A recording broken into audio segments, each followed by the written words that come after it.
meu irmão, minha irmã, para a nossa oração da noite, liturgia das horas do Apocalipse. Nós estamos agora na última oração do Dias Completas. Paróquia Sagrada Face de Tours, a paróquia espiritual da sua igreja doméstica e também a paróquia espiritual da liturgia das horas do Apocalipse. Então seja bem-vindo, seja bem-vinda. Já já vamos iniciar nossas orações, sempre com os dois livros, né? O livrinho 41, o livrinho, fininho, está na página 41, melhor dizendo, e o livro grosso está já na página 401. O tempo passa quando a gente reza, né? E nós vamos até ali, o dia 2 de fevereiro, vai esse livro que termina no Natal. Apesar de ter saído aí Natal 1 na capa, mas é Natal só. É que ia ser feito Natal 1, Natal 2 com a Quaresma. Mas aí eu consegui colocar tudo num livro só. Então esse livro aqui é o livro do Natal. Seja bem-vindo, seja bem-vinda. Paróquia Sagrada Face de Tours, iniciando então as orações em nome do Pai, do Filho e do Espírito Santo. Amém. São Miguel Arcanjo, defendei-nos na batalha, seja a nossa defesa contra as maldades e as ciladas do diabo. Que Deus o repreenda, pedimos humildemente. E vós, príncipe das hostes celestiais, lançai no inferno a Satanás e a todos os espíritos malignos que andam pelo mundo para a destruição das almas.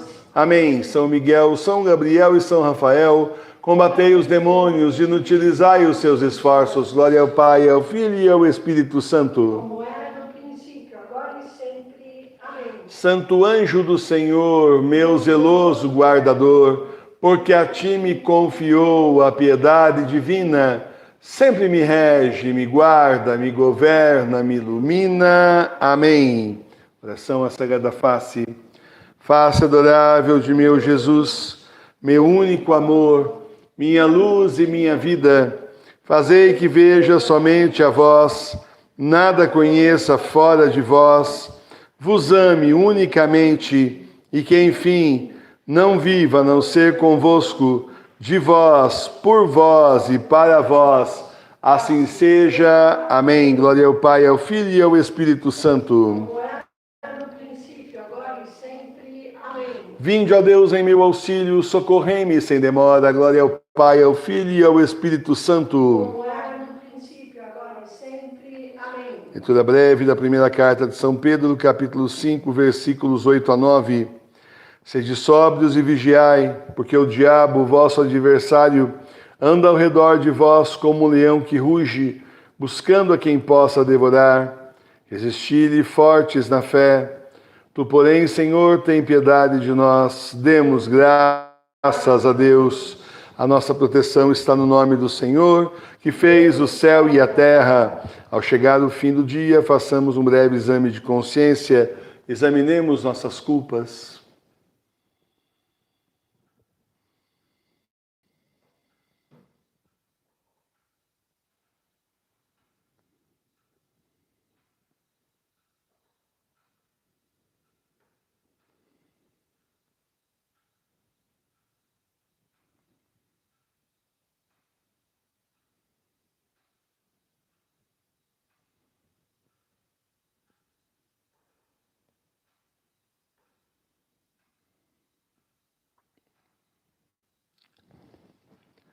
Rezemos juntos. Confesso a Deus Todo-Poderoso e a vós, irmãos e irmãs, que pequei muitas vezes por pensamentos e palavras, atos e omissões, por minha culpa, minha tão grande culpa, e peço à Virgem Maria, aos anjos e santos, e a vós, irmãos e irmãs, que rogueis por mim a Deus, nosso Senhor. Senhor, tende piedade de nós. Senhor, tende piedade de nós. Cristo, tende piedade de nós. Cristo, tende piedade de nós. Senhor, tende piedade de nós. Senhor, tende piedade de nós. Deus Todo-Poderoso, tenha compaixão de nós, perdoe os nossos pecados e nos conduz à vida eterna. Amém. Nesse dia que termina, pedimos ao Senhor que seja nosso guia, refúgio e protetor, afaste da noite calma os sonhos e a ilusão, que não manchem corpo e alma o mal e a tentação. O Pai e ao Filho seu também, ao Espírito Paráclito agora e sempre. Amém. Deixamos na 44, retornarmos e terminarmos as orações aqui.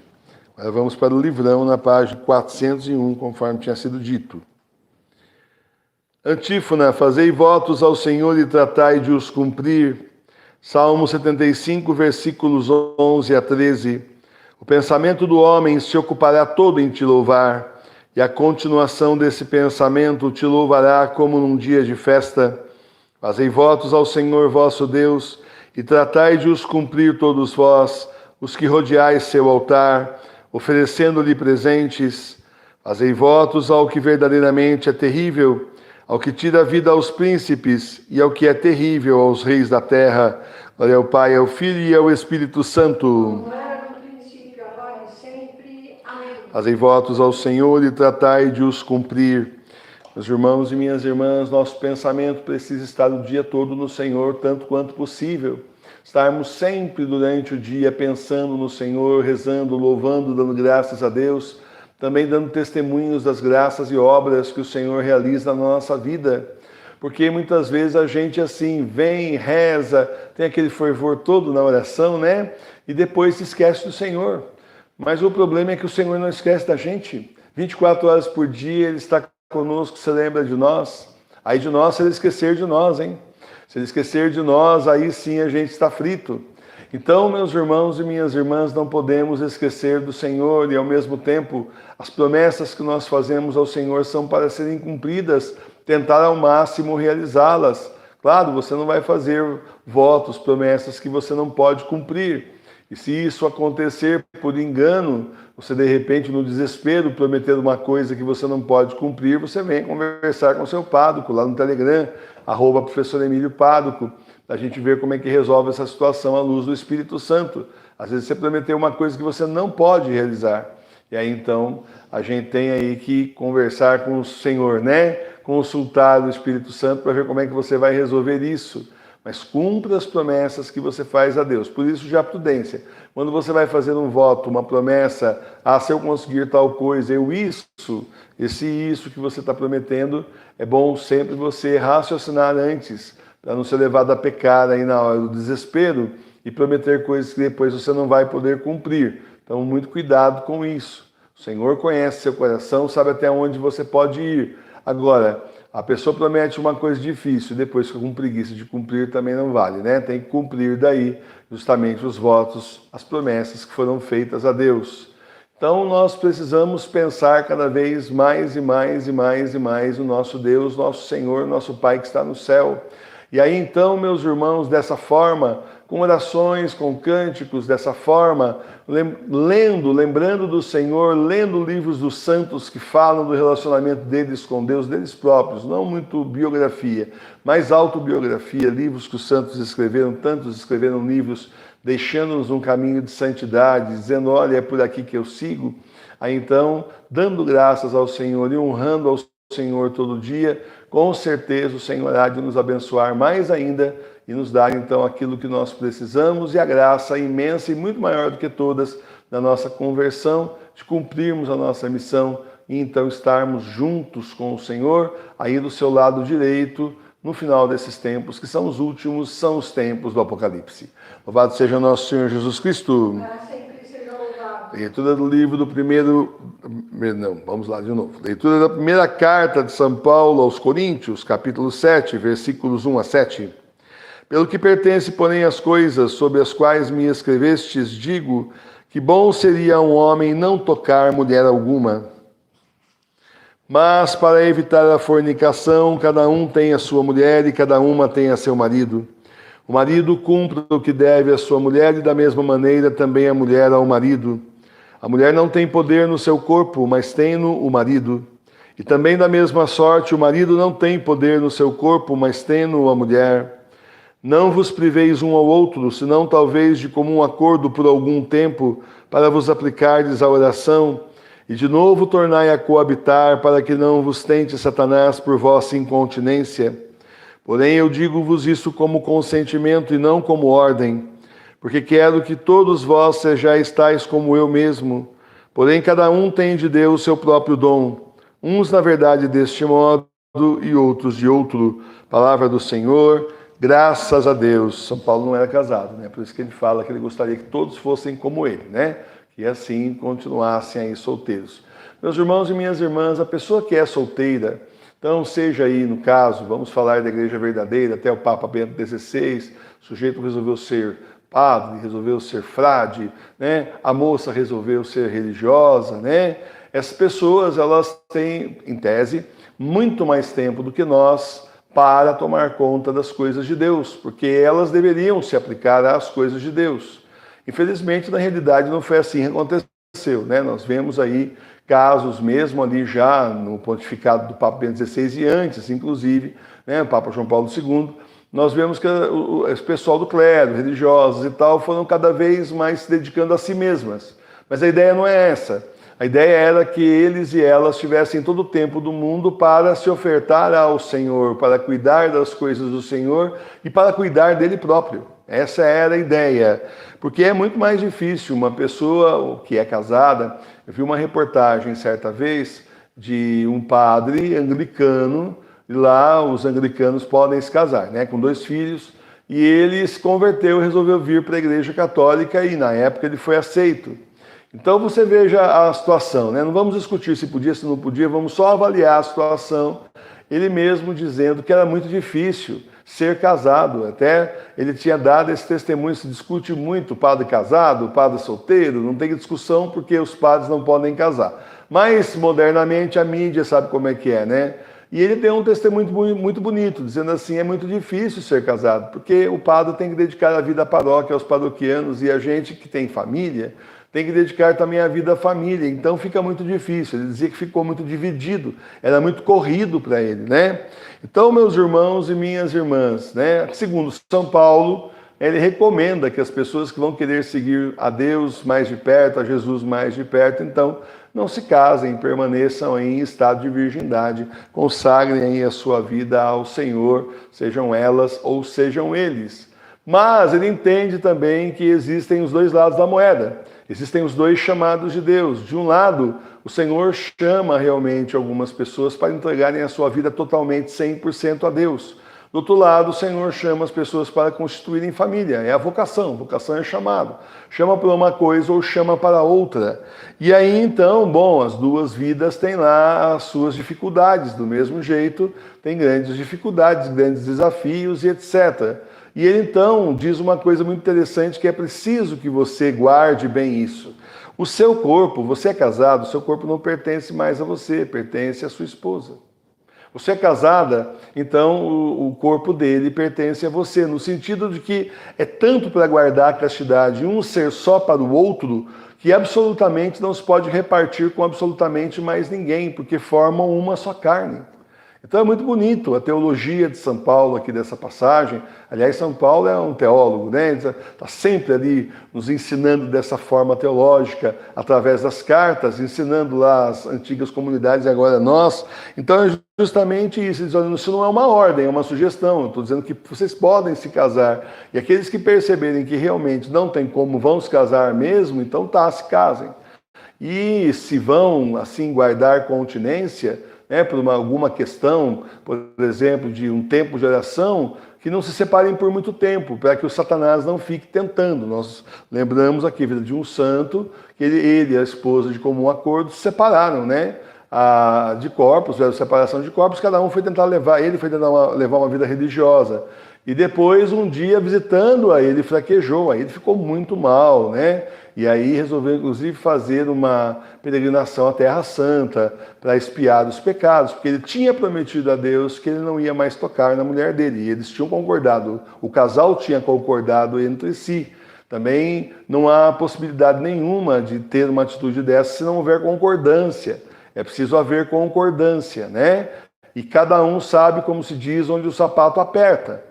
Então é o tipo da coisa que não adianta, é o que eu falo, né? Não adianta prometer aquilo que você não pode cumprir.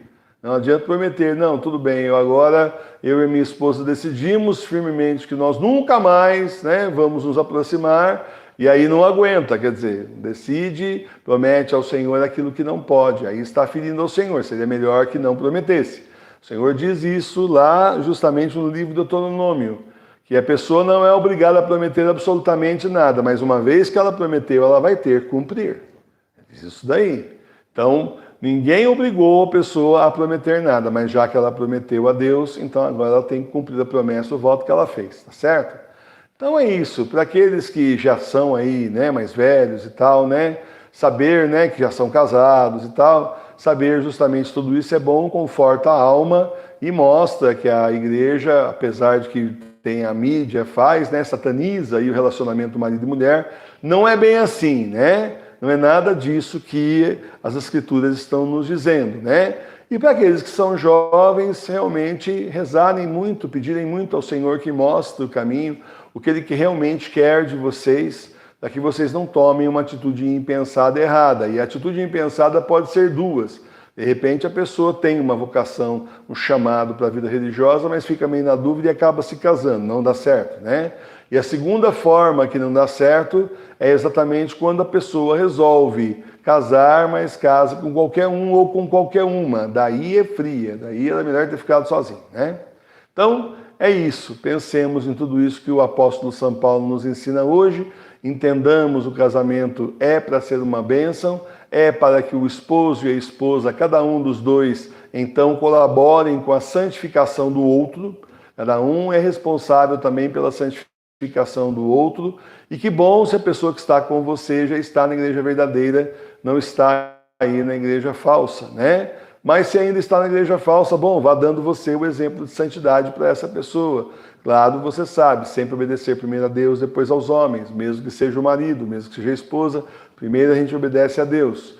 Mas, né, tentando dentro do possível, quando é a esposa, né, quando é o marido que está na igreja falsa, ou está sem igreja, a esposa, no geral, ela consegue trazer mais o marido para a igreja do que quando é o contrário, né? Normalmente, não que não tenha, acontece, mas no geral a mulher ela é especializada em trazer o marido, os maridos para as mulheres são especializadas em trazer os maridos para a igreja. Então, vai com calma, vai aí trabalhando justamente a fé, rezando por essa pessoa que está com você, pedindo a conversão dessa pessoa todos os dias. Isso também faz parte de você trabalhar pela santificação da pessoa que está do seu lado. Louvado seja o nosso Senhor Jesus Cristo. Consagração, renovação diária. Eu, infiel pecador, renovo e ratifico hoje nas vossas mãos as promessas do meu batismo. Renuncio para sempre a Satanás, suas pompas e suas obras, e dou-me inteiramente a Jesus Cristo, a sabedoria encarnada, para o seguir levando a minha cruz todos os dias da minha vida. E para lhe ser mais fiel do que até agora tenho sido, escolho-vos hoje, ó Maria, na presença de toda a corte celeste, por minha mãe e senhora. Entrego-vos e consagro-vos na qualidade de escravo, o meu corpo e a minha alma, os meus bens interiores e exteriores, e o próprio valor das minhas boas obras, passadas, presentes e futuras, deixando-vos pleno e inteiro direito de dispor de mim e de tudo que me pertence, sem exceção alguma, segundo o vosso agrado, e para a maior glória de Deus no tempo e na eternidade. Amém. Oração de agradecimento. Meu Deus, muito obrigado por todas as graças que o Senhor me deu hoje. Eu sei que mesmo nas horas mais difíceis, o Senhor esteve comigo, me protegendo. Em meio a todas as dificuldades do dia, é bom saber que o Senhor está sempre junto comigo. Obrigado, meu Jesus. Obrigado, Espírito Santo. Obrigado, Nossa Senhora. Obrigado, Anjo da Guarda, por estarem comigo o dia todo e me ajudarem nesse caminho difícil no mundo, rumo ao céu. Amém. Oração da noite. Senhor, é chegado o momento de descansar para enfrentar a batalha do dia de amanhã. Peço que o Senhor me acolha na vossa infinita misericórdia, para que eu possa dormir e descansar. Obrigado pelo vosso perdão e misericórdia. Nossa Senhora, intercedei junto a Jesus pelas minhas necessidades espirituais e materiais. Cura-me das minhas doenças e cuida da minha família, curando-os, protegendo-os e abençoando-os. Obrigado por todas as graças que recebo de vossas mãos maternais. Meu anjo da guarda, velai pelo meu sono, afastando os demônios da minha casa, para que eu possa descansar. Obrigado por estar sempre comigo e me defender do perigo. Amém. Bênção da casa. Visita, Senhor, esta casa e afasta as ciladas do inimigo. Habitem nela os teus santos anjos e guardem os seus moradores em paz. O Senhor olhe para nós, nos abençoe e volte sua face para nós. O Senhor tenha de nós misericórdia e nos conceda paz. O Senhor lance sobre nós a sua santa bênção, em nome do Pai, do Filho e do Espírito Santo. Amém. Tudo bom, meus irmãos e minhas irmãs? Terminamos então a oração da noite. Então amanhã, 6 horas da manhã, espero vocês para juntos rezarmos a oração da manhã, a liturgia das horas, recomeçando amanhã cedo com as laudes. Obrigado por estarem conosco. Boa e santa noite a todos vocês. Rezem por nós, nós rezamos por vocês. Deus os abençoe. Salve Maria Puríssima, paz e bem. Ó Senhor, fazei resplandecer a vossa face sobre nós. Ficai conosco, Senhor, em nome do Pai, do Filho e do Espírito Santo. Amém. Muito obrigado, Senhor.